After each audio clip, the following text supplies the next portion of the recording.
లేదు ఆధిపత్య పోరు. పార్టీకి చుట్టుకుంది. ఇప్పుడు అది సింగరేణి యూనియన్ లో చిచ్చు పెట్టేదాకా వచ్చింది.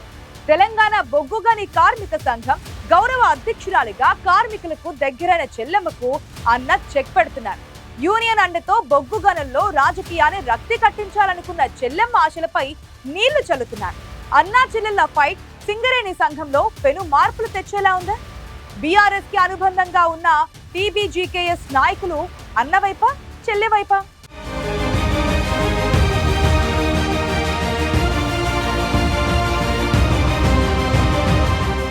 సింగరేణిలో 10 ఏళ్ల పాటు ఓ వెలుగు వెలిగిన తెలంగాణ బొగ్గుగని కార్మిక సంఘం ఒక్కసారిగా సైలెంట్ అయిపోయింది. గతంలో ఆ కార్మిక సంఘాల నేతల హడావుడి అంతా ఇంత కాదు. ఇప్పుడేమో కార్మికుల పక్షాన బయటకొచ్చి పోరాడే పరిస్థితి కనిపించడం లేదు. సంఘాన్ని నడిపిన అగ్రనేతలు సైలెంట్ అయిపోవడం చర్చనీయాంశంగా మారింది. టీబీజీకేఎస్ అధ్యక్షురాలు కేసీఆర్ కూతురు ఎమ్మెల్సీ కల్వకుంట్ల కవిత తిరుగుబాటు తర్వాత సీన్ మారిపోయింది. తెలంగాణ రాష్ట్ర ఏర్పాటు తర్వాత 2014 నుంచి టీబీజీకేఎస్ యూనియన్ గౌరవ అధ్యక్షురాలిగా వ్యవహరిస్తున్నారు కవిత. ఈ 10 ఏళ్ల కాలంలో పార్టీకి యూనియన్కి మధ్య అనుసంధానకర్తగా ఉంటూ దిశానిర్దేశం చేశారు. అసెంబ్లీ ఎన్నికల్లో బీఆర్ఎస్ ఓటమి తర్వాత టీబీజీకేఎస్ కీలక నేతలు రాజీనామా చేయడంతో 2023 డిసెంబర్లో జరిగిన గుర్తింపు సంఘం ఎన్నికల్లో ఆ సంఘం పోటీ చేయలేదు. దీంతో కవితకు యూనియన్ కార్యకలాపాలతో కాస్త గ్యాప్ వచ్చేసింది.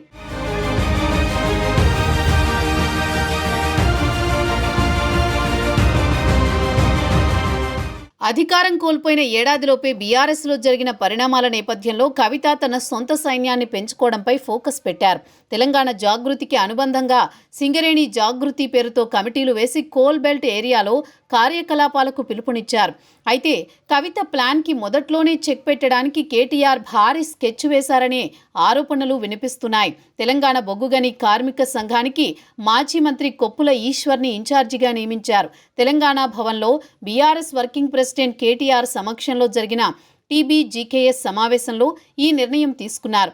ఇకపై ఆ సంఘం బీఆర్ఎస్కి అనుబంధంగానే పనిచేయాలని కేటీఆర్ ఆదేశాలివ్వడంతో పాటు సంఘం ఏ కార్యక్రమం చేపట్టినా పార్టీకి అనుబంధంగానే చేయాలని కేటీఆర్ గట్టిగా చెప్పారనే చర్చ జరుగుతోంది.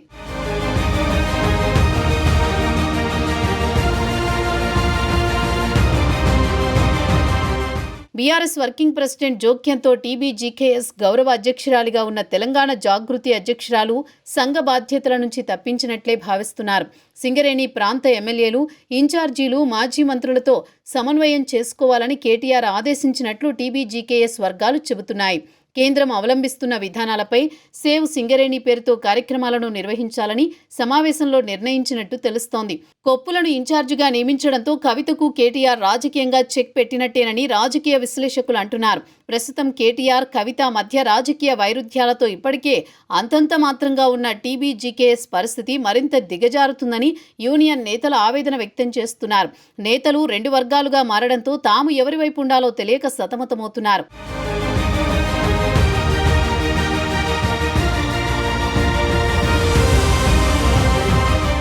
ఒకరికి జై కొడితే ఇంకొకరు కన్నెర చేసే పరిస్థితి ఉండడంతో ఎటూ తేల్చుకోలేక బీఆర్ఎస్ అనుబంధ సంఘం నేతలు సందిగ్ధంలో కొట్టుమిట్టాడుతున్నారు. ఆ ఇద్దరిలో ఏ ఒక్కరికి మద్దతు తెలిపినా రేపు తమ పరిస్థితి ఏంటని చర్చించుకుంటున్నారట సొంత యూనియన్ నేతలు.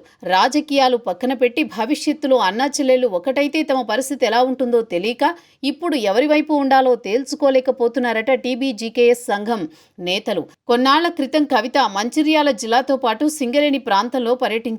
ఆ సమయంలో కార్మిక సంఘం నేతలు, బీఆర్ఎస్ పార్టీ మాజీ ఎమ్మెల్యేలు ఎవరూ ఆమె వెంట లేరు.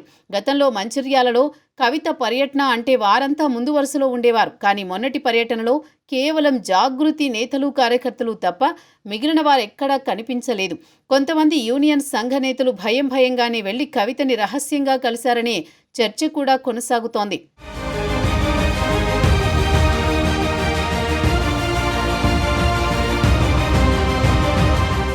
తెలంగాణలో ఉమ్మడి 6 జిల్లాల్లో విస్తరించిన సింగరేణిపై పట్టు బిగిస్తే రాష్ట్రం మొత్తం పట్టు వస్తుందనే ఆలోచనతోనే తెలంగాణ ఉద్యమ సమయంలోనే తెలంగాణ బొగ్గుగని కార్మిక సంఘాన్ని ఏర్పాటు చేశారు. ఇప్పుడు అదే యూనియన్ నేతలకు ఎటువైపు అడుగులు వేయాలో స్పష్టత లేకుండా పోయింది. ఒకవేళ బీఆర్ఎస్తో తెగతింపులు చేసుకుంటే టీబీజీకేఎస్తో ముందుకు సాగొచ్చనే కవిత మొదట తన అడుగును ఇటువైపు వేసినట్టు భావిస్తున్నారు ఆ సంఘ నేతలు. తన మొదటి పర్యటనలోనే సంఘ నేతల నుంచి మద్దతు లేకపోవడంతో కవిత నైరాశ్యంలో పడిపోయారట. అదే సమయంలో యూనియన్ నేతలతో మాట్లాడతానని కేటీఆర్ చెప్పడం సరికొత్త రాజకీయ చర్చకు దారితీస్తోంది. అగ్రనేతల మధ్య ముదురుతోన్న వివాదాలతో టీబీజీకేఎస్ సంఘం భవిష్యత్తు ప్రశ్నార్థకంగా మారిందనే చర్చ కూడా జరుగుతోంది.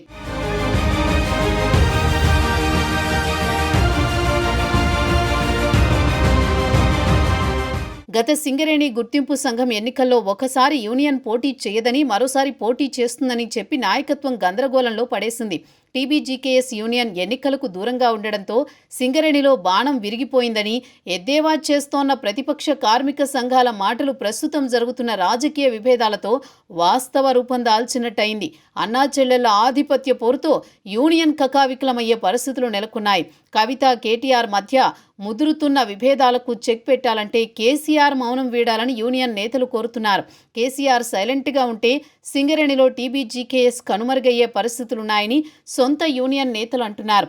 రాజకీయ చాణక్యుడైన కేసీఆర్ ఇంటి పంచాయతీని ఎలా చక్కబెడతారో చూడాలి మరి.